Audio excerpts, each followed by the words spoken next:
లక్ష్మణ్ గారిని మీకు పరిచయం చేస్తా ఉన్నాను. లక్ష్మణ్ గారు నమస్తే అండి. సో మీరు చేసినటువంటి ఆరోగ్య డైట్ ద్వారా మీరు చేసినటువంటి మిరాకిల్స్ చాలా ఉన్నాయి, లైవ్ ఎగ్జాంపుల్స్ ఉన్నాయి. అవి చూస్తుంటే నాలాంటి వాళ్ళకి అరే ఇది సాధ్యమా, ఇది ఏమైనా మ్యాజిక్ చేశారా, ఇది ఇలా పర్మనెంట్గా ఉండిపోతే నంబర్ ఆఫ్ డౌట్స్ మాకు వస్తూ ఉన్నాయి.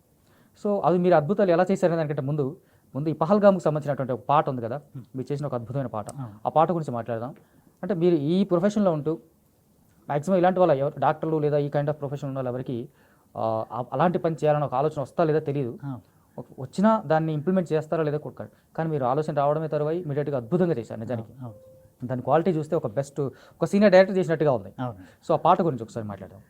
అంటే నేను ప్రజానాట్య మండలి ఒక గాయకుడిని, రచయితను కూడా, నటుడిని కూడా. ఓకే. ఫస్ట్ నాలో అంటే పుట్టుకతో నాకు ఊహ తెలిసిన తర్వాత ఫస్ట్ నేను పాడిన పాట ఎర్రమల్లెలు అనే సినిమాలోనే మాదాల రవి అంటే మాదాల రంగారావు గారు కొడుకు యాక్ట్ చేశాను.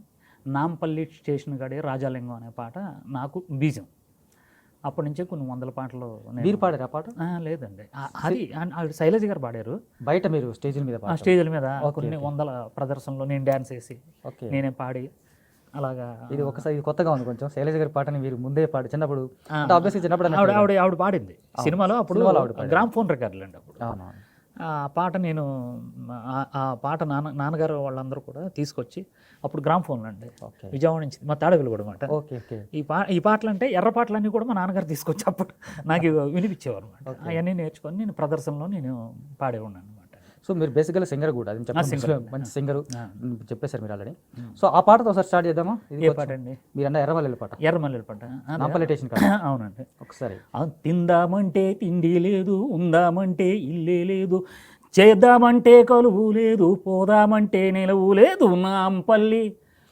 నాంపల్లి చేసిన గాడి రాజాలింగ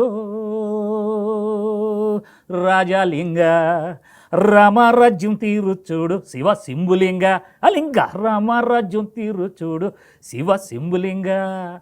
సూపర్. అంటే మన స్టేజ్ మీద పాడేటప్పుడు ఆ ఊపు వేరే ఉంటుంది, అయ్యా రికార్డింగ్ థియేటర్లో వేరేగా ఉంటుంది, అక్కడ ఆడియన్స్ని బట్టి మనం అవునండి.